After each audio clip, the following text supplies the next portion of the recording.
Nachi free. Race remains a potent and often divisive force in our society. Now, I've lived long enough to know that race relations are better than they were 10 or 20 or 30 years ago, no matter what some folks say. You can see it not just in statistics, you see it in the attitudes of young Americans across the political spectrum.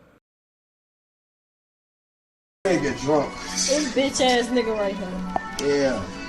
Bitch ass nigga. Yeah, bitch ass nigga, boy. Fuck Donald Trump, nigga. Fuck white people, boy. Fuck them, bitch. Boy. Chapo. Bantangiringwai. I know, Scully. That seems like a cheap selective editing job to demonize Obama. But he and the Democratic Party and certain mainstream media outlets have made it way too easy to expose them for their race-baiting tactics during the 2016 election year that got quite a few people killed. In my humble opinion, they have blood on their hands and they know it. You'd think that after the shooting of 5 police officers in Dallas, Texas, plus the shooting of 3 more police officers in Baton Rouge, Louisiana, plus the overnight riots that occurred in Milwaukee, Wisconsin and Charlotte, North Carolina, not to mention the deaths of people at those riots, would have been the bottom of the barrel.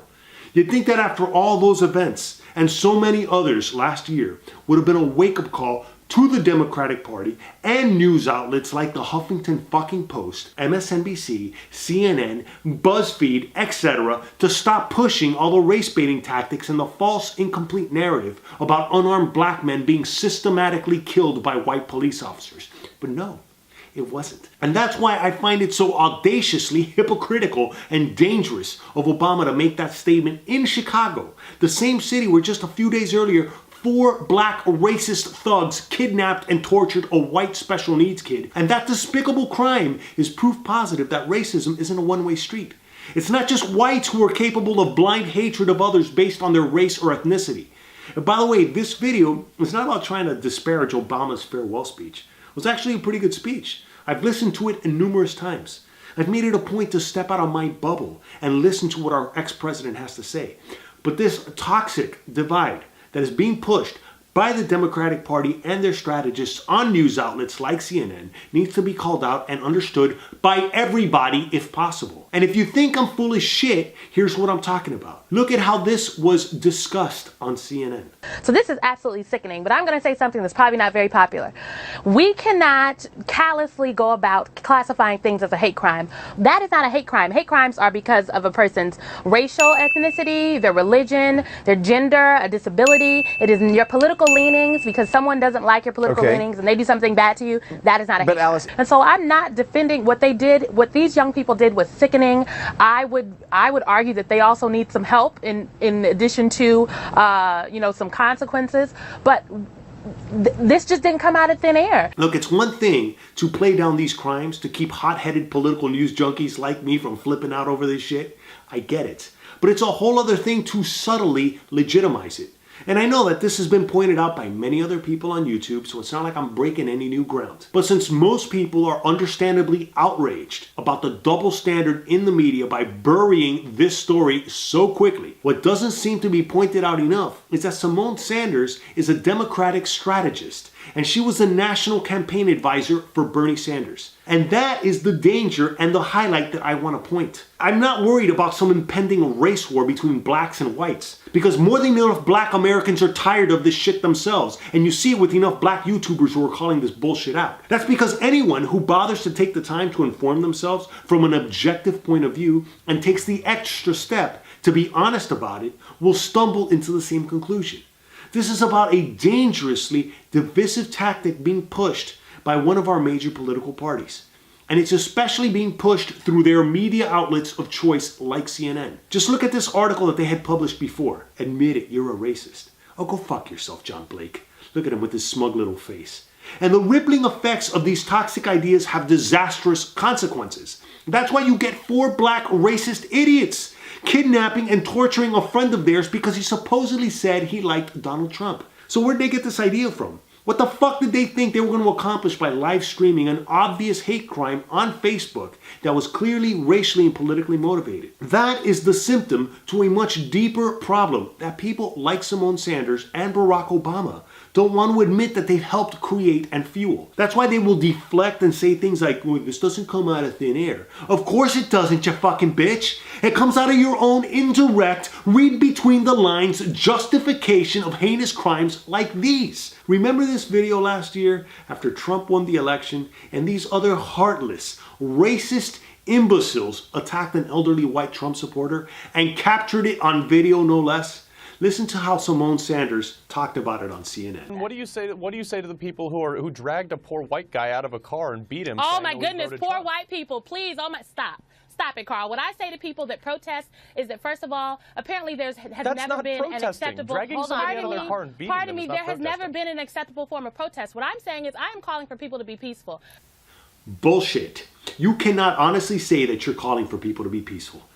What more evidence do you need of how this race baiting is getting pushed onto the public, and it doesn't seem to stop? Here, I'll give you one more example, straight out of Obama's farewell speech. For white Americans, it means acknowledging that the effects of slavery and Jim Crow didn't suddenly vanish in the 60s. The kidnapping and torture of a white special needs kid just days before your speech is not the result of the lingering effect of Jim Crow laws, you fucking asshole. And much less are the hundreds of black-on-black murders in the city of Chicago last year. You can't keep blaming these problems on systemic racism, let alone slavery that ended over 150 years ago.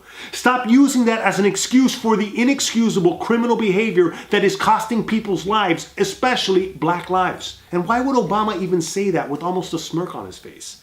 I'm willing to bet, and this is just pure speculation, that comment was a wink and a nod to professional race mongers and strategists like Simone Sanders, Al Sharpton, and groups like Black Lives Matter to keep their grievance industry going. Keep pushing that narrative that lines your pockets with tax-exempt donations and grants and forcing companies and government agencies to take on affirmative action policies and diversity course training programs that can cost upwards of hundreds of thousands of dollars, thus jacking up the cost of living for everybody. Oh, and of course, make sure to compensate that by continuing to push for the moral agenda of hiking up the minimum wage and just keep the inflation cycle going. Boring dudes. Oh, spare me the fucking bullshit, Scully. That lame excuse that because I'm not black I have no right to call this out is exactly how these professional race hustlers keep this bullshit going. And by the way, I don't want to add to the divide. I really don't. And I don't want to keep making all these angry fucking videos. But this false divide needs to be understood by everybody if we're ever going to solve it. And for anyone truly interested in minimizing, let alone ending, inequality, poverty, and especially violent criminality, stop rehashing cliches and false accusations that everybody's a racist and that it's in our DNA, and start looking at the root causes of these problems. And those root causes are almost always dysfunctional, loveless families, particularly fatherless families, which are indirectly incentivized by welfare programs that reward single mothers with extra benefits when they don't have a man in the house. And this doesn't just affect black communities. I'm seeing this in Hispanic communities like my own, and definitely white communities as well. You don't have to have a PhD in sociology or even dig too deep to see how this affects everybody. By the way, one of the 4 kidnappers has 2 children. That's 2 more kids in Chicago that are going to grow up with one parent in prison. And those programs and policies are being pushed by guess fucking who? The Democratic Party. And it's seemingly humane and altruistic outstretched arms that only want your vote come election time. By the way, I sure as shit ain't no Republican, and I didn't vote for this fucking knucklehead either. And that's the thing. I don't think Trump is the guy who's going to fix this problem either. It's up to us, we the people, to open our eyes and take responsibility for our own lives and actions and destiny. In this country, your life is what you make of it. So stop peddling victimhood and entitlement. Don't go Buriak. Look, you're right, Scully. It's not like I'm blowing the lid off some conspiracy theory, and I'm starting to sound like a moralizing asshole. I could go on and on, but I'm going to wrap this shit up, okay? However, for anyone who wants to prove me wrong about anything I've said, go ahead and leave your comments down below, because I would genuinely love to be part of the solution and not part of the problem. Thanks for watching. Homegrown.